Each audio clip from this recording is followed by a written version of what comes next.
እዛ ጓል ገና ጓል 12 ዓመት ቆልዓ እንኮላ ስድራኣ ምስ ሓደ ዘይትፈልጦ ሰብኣይ ክንምለስ ኢና ኢሎም ገዲፎማ ምስ ከዱ ከይተመልሱ ተሪፎም ዓብያ ጓል ሰብ ምስ ኣኸለት እውን ናብ ኣፍሪቃ ምስ ከደት ምስ ሓደ ሓበሻ ፍቕሪ ሒዝዋ ካብ ኣፍሪቃ ናብ ለንደን ምስ ከደት ምስቲ ወዲ ይፈላለዩ እሞ ብድሕሪኡ እውን ደልያ ንኽትረኽቦ ብዙሕ ትፍትን ኣብ መወዳእትኡ ግን ዘይሓሰበቶ ይገጥማ።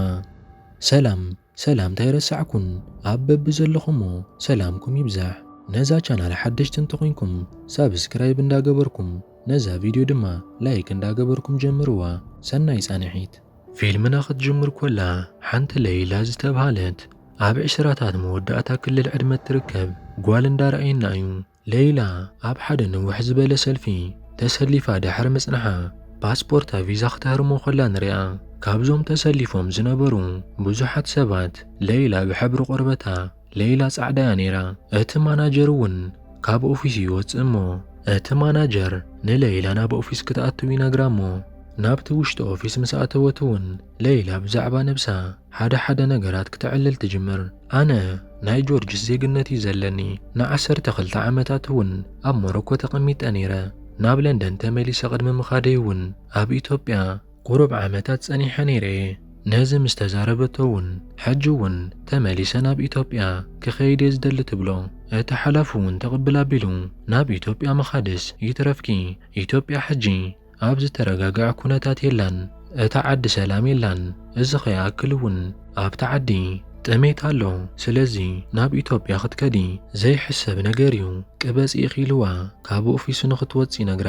ብድሕሪ እዚ ድማ ለይላ ካብቲ ትካል ከይወፀት ኣብ ሓደ ከፍ መበሊ ኸይዳ ከፍ ኢላ ናብ ድሕሪት ናብ ቁልዕነታ ብትዝታ ትምለስ። ለይላ ቆልዓ ኮላ ወለዳ ናብ ሞሮኮ ይወስድዋ እሞ ኣብ ሞሮኮ እውን ምስ ሓደ ኣብዱል ዝተብሃለ ሰብኣይ ምስ ኣላለይዋ ምስኡ ገዲፎምዋ ክንምለስ ኢና ኢሎም ገዲፎማ ምስ ከዱ ከይተመልሱ ይተርፉ። ለይላ ብትዝታ ናብ ድሕሪት ተመሊሳ ኣብ ሓሳብ እንኮላ እቲ ሓላፊ ይመጽእ እሞ ሽማ ምስ ፀዋዓ ካብ ሓሳባ ትምለስ እሞ እቲ ሓላፊ እውን ናብ ለይላ ቀረብ ይብል እሞ ቆልዓ እንኮለኺ ስድራኺ ፓስፖርት ኸውፅኡልኪ ኣብ ትካልና ኣመልኪቶም ነይሮም እዮም፣ ግን ከኣ ተመሊሶም ስለ ዘይመፁ ዋላ ሓደ ክንገብር ኣይከኣልናን ነርና። ብትውልድኺ ብሪታንያዊት ስለ ዝኾንኪ ናትኪ ጉዳይ ካብቶም ካልኦት ፍልይ ዝበለ ይብላ እሞ ሽዑ ድማ ፓስፖርታ ይህባ። ብድሕሪ እውን ለይላ ምስተን ካልኦት ኣዋልድ ተኣኪባ ናብ ሓደ መዕረፊ ትኸይድ። እቲ ቦታ እውን ዝረስሕን ዝኣረጉ ንብረትን ዘለዎ ቦታ እንትኸውን ብዙሕ ንፋስ ዘይኣትውን ዝተዓብጠን ቦታ እዩ ነይሩ። ሓንቲ ኦክያለ ዝገበረት ጓል ናብኣተን ትመጽእ እሞ እተን ሽም ዝርዝር ክንዝፅዋዓክን ናብ ለንደን ክትከዳ ትኽእላ ኢኽን፣ እተን ዘይተፀዋዕክን ድማ ናብ ስደተኛታት ካምፒ ክትምለሳ ኢኽን ትብለን። ለይላ ናብ ለንደን ክትከይድ ዘይኮነት ትደልስ ናብ ኢትዮጵያ ክትከይድ እያ ትደሊ ነይራ። ብድሕሪ እዚ ለይላ ብሓሳብ ብትዝታ ናብ ኢትዮጵያ ኸይዳትሉ ዝነበረት ግዜ ቅድሚ 2 ዓመታት ንድሕሪት ተመሊሳ ትዝክር። እቲ ቦታ ኣብ ኢትዮጵያ ብትርከብ ሓንቲ ክልል ሓረር ክኸውን እንከሎ ለይላ ናይ ቆልዑት መምህር ኮይና ተቖፂራ ንኽትሰርሕ ናብ ሓረር ዝኸደት እንትትከውን ግን ከኣ ከምቲ ዝሓሰበቶ ኸይኮነላ ጻዕዳ ስለ ዝኾነት ተቐባልነት ከይረኸበት ኣብዚ ቦታ ክትምህር ከም ዘይትኽእል ነጊሮም ይሰጉዋ እሞ ሰበይትቶም መምህር ድማ ንለይላ ሓዚናትላ ብኢዳ ሒዛ እንዳጎተተት ለይላ ድማ ደድሕሪኣ እንዳኸደት ናብ ሓንቲ ኑርያ ትበሃል ትወስዳ እሞ ኣብዚ ቦታ ንቑሩብ ግዜ ንኽትጸንሕ ዝተወሰነ ሰልዲ ኸፊላ ገዲፋታ ትኸይድ። ናብዚ ሕጂ ዘላቶ ህልው ኩነታት ክንምለስ ኮለና ድማ ካብዞም ኩሎም ሰባት ናብ ለንደን ክትከይድ ለይላ ጥራይ ይፍቀደላ። እተን ካልኦት ግን ኣብቲ መዕቆቢ ስደተኛታት ንኽጸንሓ ይግበራ። ለይላ ካብዚ ዓዲ ክሳብ ትወፅእ ንበይና ክፍሊ ተዋሂብዋ ንበይና ኸትነብር ትጅምር እሞ ንበይንኻ ምዃኑ እውን ኣይፈተወቶን ጽምዋ ክስማዓ ኸሎ ንርኢ። ለይላ ሕጂ እውን ብትዝታ ናብ ድሕሪት ተመሊሳ ኣብ ኢትዮጵያ ናብ ዝነበረትሉ ግዜ ትምለስ። ሓንቲ ቆልዓ ሓሚማ ኣብ መገዲ ወዲቓ ጸኒሓትን ምስ ኑርያ ብምዃን ብጋሪ ገይረን እንዳጎተታ ናብ ሕክምና ይወስድኣ። ኣብዚ ግዜ እዚኣ ድማ ምስ ዶክተር ሃዚዝ ዝተላለየት። ዶክተር ሃዚዝ እውን እንዳተገረመ እዛ ጻዕዳ ኣብዚ ደኣ እንታይ ትገብራላ ኢሉ ዝተፈላለዩ ሕቶታት ክሓታ እንከሎ ለይላ ድማ ኣብዚ ግዜ እዚኣ ንሃዚዝ ምስ ረኣየቶ ብፍቕሩ ዝተሰነፈት ኣብ ናይ ለንደን ጻኒሒታ እውን ኣብ ዝቕጽል መዓልቲ ስራሕ ክደሊላ ሌይላ ናብ ሆስፒታል ተኸይድ እሞ ነቲ ዳይሬክተር ረኺባ ስራሕ ንኽእትዋ ትዛረቡ እሞ እቲ ዳይሬክተር እውን ንጽሬት ሰራሕተኛ ዝኸውን ክፍቲ ቦታ ከም ዘለዎ ይነግራ። ሌይላ ድማ ኣብ ኢትዮጵያ ኣብ ዝነበረትሉ ግዜ ነርስ ኮይና ትሰርሕ ስለ ዝነበረት ኣብ ኢትዮጵያ እንከለኹ ነርሲ ኮይነ ይሰርሐ ነይረ፣ ዝተፈላለዩ ልምድታት እውን ኣለኒ፣ ስለዚ ነርሲ ጌርካ ይእትወኒ ትብሎ። እቲ ማናጀር እውን ሌይላ ስለ ዘዋጠረቶ ብኽንደይ ገድሊ ሓራ ኢሉ ነርሲ ኮይና ንኽትሰርሕ ይቖፅራ። ብድሕሪ ዚ ሌይላ ናብቲ ተዓርፈሉ ኣፓርታማ እንዳኸደት ኮላ ናብ ገዝኣ እውን በተስካላ ጌራ እንዳደየበት ኮላ ሓንቲ ክትወልድ ዝቐረበት ነፍሰ ጡር ኣብ ተስካላ ናይ ሞት ሞታ እንዳፀዓረት ኮላ ትረኽበን። ኣሚና ምስ ወለደት እውን ተዓርፈሉ ቦታ ስለ ዘይነበረ ኣብ ገዝኣ ምስኣ ንኽትከውን ናብ ገዝኣ ተእትዋ። ሌይላ ብሓራታ ኮይና ጎቦ ኮይና ኮላ ኣብ ኢትዮጵያ ዘሕለፈቶም እንዳተረኣይዋ ብትዝታ ናብ ድሕሪት ትምለስ። ሃዚዝ እቲ ዶክተር እንዳዛወረ ሓደ ቦታታት ከሪኣን ኮሎ ክትዝክር ኮላ ንሪኣ። ናብ ሕጂ ዘላቶ ናብ ህልው ኩነታት ክንምለስ ኮለና ድማ ሌይላ ኣብቲ ሆስፒታል ናይ ሃዚዝ ፎቶ ትልጥፍ እሞ ኣብቲ ፎቶ እውን ነዚ ሰብ እዚ ዝረኣዮ ወይ ድማ ዝፈልጦ እንተሎ በዚ ቁፅሪ ቴሌፎን ደው ኢሉ ይርከበኒ ዝብል ጽሑፍ ከም ዘለዎ እውን ኣብቲ ወረቐት ንርኢ። ብድሕሪ እዚ ድማ ሌይላ ናብቲ መድሃኒት ዝቕመጠሉ ክፍሊ ተኣቱ እሞ ነታ ኣብ ገዝኣ ዘላ ሓራስ ንኣሚና ዝኸውን መድሃኒትን ነቲ ንእሽቶን ቆልዓ ንወዳ ዝኸውንን ጸባ እንዳሰረቐት ኮላ ኣብቲ ውሽጢ ኣብ ሓደ ጸግዒ ከፍ ኢሉ ዝነበረ ሓደ ዶክተር ሌይላ ነዚ ኩሉ ክትገብር ከላ ክሪኣ ይጸንሕ እሞ ሌይላ ድማ ስደተኛታት ይዕሩኽ ኣለውኒ ስለ ዝተጸገሙን ናብ ሽግር ስለ ዝኣተውን እየ ድማ ነዚ ዝገብር ዘለኹ ኢላ ተረድኦ። እዚ ዶክተር ሩቢ ይበሃል። ዶክተር ሩቢ እውን ጸገማ ተረዲኡ ነዚ ነገር እዚ ኣይረኣኩን ኣይሰማዕኩን ድላይኪ ሒዝኪ ኺድ ይብላ። ሌይላ ናብ ገዝኣ ምስ ተመለሰት ብዙሓት ሰባት ኣብ ገዝኣ ይጸንሑ። እዞም ሰባት እውን ንኣሚና ዝፈልጥዋ ንኣሚና ክጥይቑ ዝመፁ እዮም ነይሮም። ኣሚና እውን ተሰኪፋ ንዓኸ ከየፍቀድኩኺ ገዛኸ ብኣራግፅ ወዲአ እዮምሽ ይቕሬታ ትብላ። ሌይላ እውን ምልስ ኣቢላ ደሓን ጸገም የብሉን ኣይትሰከፊ ኣይተባርየኒ ክትብላ እሞ ሌይላን ኣሚናን ተሰማሚዐን እውን ብድሕሪ ዝኹሉ ናብረአን ብሓንሳብ ይቕጽላ። ኣብ ስራሕ ቦታ እውን ዶክተር ሩቢን ሌይላ ንተሓከምታ ብትገብሮ ክንክንን ክትትልን ኣዝዩ ዝግረምን ዝድነቕን ነይሩ። ሓደ መዓልቲ ሌይላ ኣብ ስራሓን ኮላ ሓደ ንዶክተር ኣዚዝ ዝመስል ጸሊም ወዲ ናብ ሊፍቲ ክኣትው እንከሎ ትሪኦ እሞ ሌይላ ብዚ ሰዓት ብዛዕባ ዋላ ሓደ ነገር ከይሓሰበት ከም ዝተጸለለ ሰብ ኣዚዝ እንዳበለት እንዳጸውዐት ደድሕሪኡ ክትጎይ ትጅምር። እቲ ክትስዕቦ ዝጸንሐት ወዲ ናብ ሊፍቲ ኣትዩ ገጹ ናብ ኣምስተጠወየ ካልእ ወዲ ኮይኑ ይጸንሕ። ሌይላ እውን ነዚ ምስ ረኣየት ኣዝያ ተሓርቕ።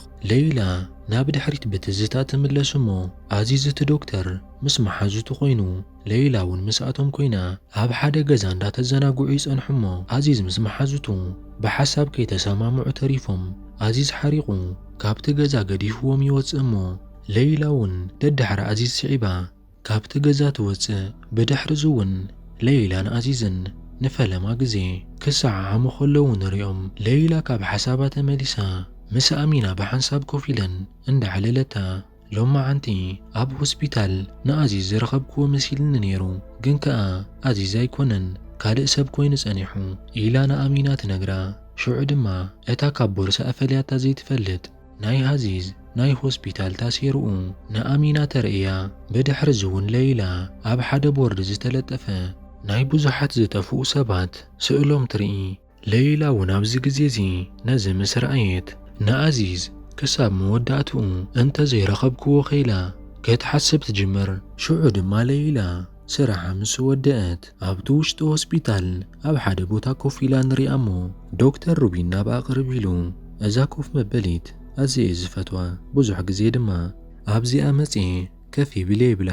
ሌይላ ውሽጣ ብሓዘን ተመሊኡ ልባ እውን ተሰይሩ ስለ ዝነበረ ንሩቢን ዋላ ሓደ ከይመለሰትሉ ካብቲ ቦታ ተሲኣ ገዲፋቶ ትኸይድ።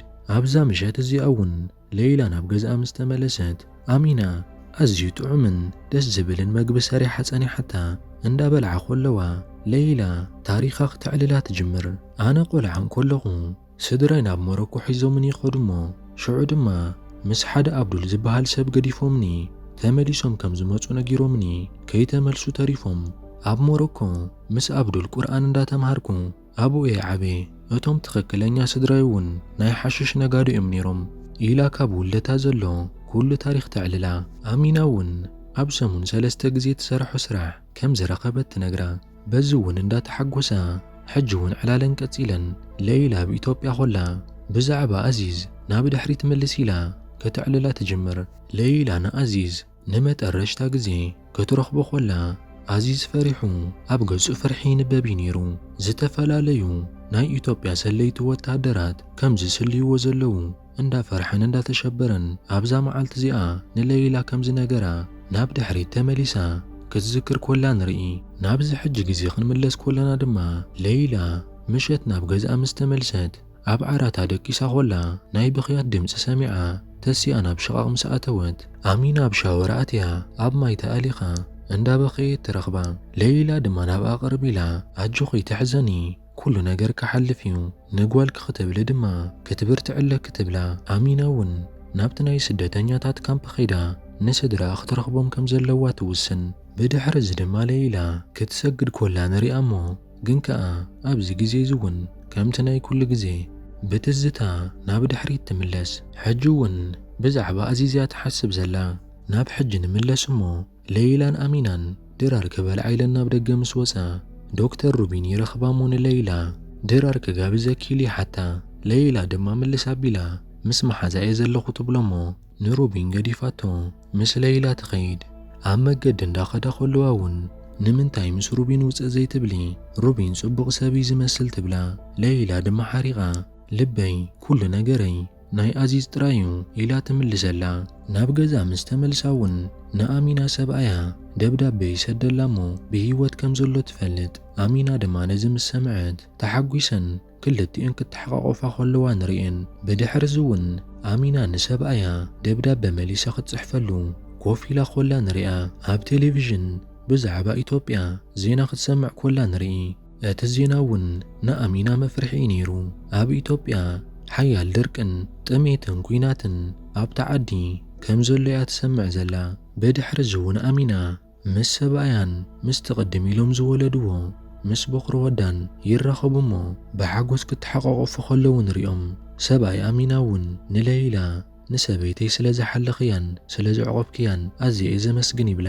እዚ እውን ከይኣክል ብዛዕባ አዚዝ ምስ ሰምዐ ውዕሌታ ኸነምምላስ ንአዚዝ ካብ ዘለዎ ደልየ ከምጽኦ ኢሉ ንለይላ ቃል ይኣትወላ። ብድሕሪ እዚ እውን ሰብኣይ አሚና ንሰበይቱን ንደቁን ምስኡ ንክቕመጡ ሒዝዎም ክኸይድ እንከሎ ንርኢ። ለይላ በዚ ነገር እዚ ሕጉስቲ ዋላ እኳ እንተዘይነበረት ናይ ብሕታውነት ስምዒት ዋላ እኳ እንተተሰምዓ ከፊእዋ እንከሎ ሕጉስቲ ንኽትመስል ክተምስል እንከላ ንሪኣ። ለይላ እውን ድሕሪ እዚ ህይወታ ቐፂላ ዶክተር ሩቢን ኣብ ዝረኸቡ ዕድልን ኣጋጣምን ንለይላ ከጋብዘኪ ግዜ ብሓንሳብ ነሕልፍ ኢሉ ብተደጋጋሚ ዋላ እኳ እንተሓተታ ለይላ ግን ናይ አዚዝ ፍቕሪ ካብ ውሽጣ ስለ ዘይወፀላ መልሳ ኣይከውንን ነይሩ። ሓደ መዓልቲ ግን እቲ ናይቶም ስደተኛታት ካምፓ ሓላፊ አዚዝ ኣብ ሶማል ከም ዝተቐትለ ሓበሬታ ይበፅሖ እሞ ለይላ ብተደጋጋሚ ድሃይ አዚዝ ተሓቶ ስለ ዝነበረት እውን ንለይላ ይነግራ። ለይላ ነዚ ዘሰንብድ ዜና ምስ ሰምዐት እውን ካብቲ ካምፕ ወፅያ ናብ ገዝኣ እንዳኸደት ኮላ ኣብ መገዲ እውን ኣስሒታ ትወድቕ። ዶክተር ሩቢን እውን ወዲቓ ምስ ረኸባ ናብ ሕክምና ኸይዱ ምስ ሓከማ ናብ ገዝኣ ወሲዱ ናብ ዓራት የደቅሳ። ዶክተር ሩቢን ዝተረጋግአ ሰብ ነይሩ። ለይላ እውን ብናይ ዶክተር ሩቢን ክንክንን ሓልዮትን ካብ ዕለት ናብ ዕለት እንዳተገረመት ምስ ዶክተር ሩቢን እውን ጽቡቕ ክትቀራረብ ጀሚራ። ንዶክተር ሩቢን ኣብ ትሪእሉ ግዜ እውን ፍሽኽ ምባል ከም ዝጀመረት ንሪኣ። ለይላ ቀትሪ ቀትሪ ኣብቲ ሕክምና እንዳሰርሐት ትውዕል እሞ ኣጋምሸት ድማ ናብቲ ናይቶም ስደተኛታት ካምፕ እንዳኸደት ምስ ስድሮኦም ዝተጣፍኡ ሰባት ክትሕግዞምን ክትራኸቦም ምፍታንን መዓልታዊ ስራሓ ትገብሮ። ህይወት ይቕጽል እዩ። ለይላ እውን ሓድሽ ህይወት ትጅምር። ኣብ ህይወትና ኩል ግዜ ሽግርን መከራን ክመጽእ እንከሎ ናብ ኣምላኽና ንወከስ እንዳበልኩ ንሎማዓንቲ ዝነበረና ጻንሒት ነዚ ይመስል። ነዛ ቪድዮ ላይክ ነዛ ቻናል ድማ ሓድሽቲ እንተኾንኩም ሳብስክራይብ ምግባር ኣይትረስዑ ኢኹም። ሰናይ ግዜ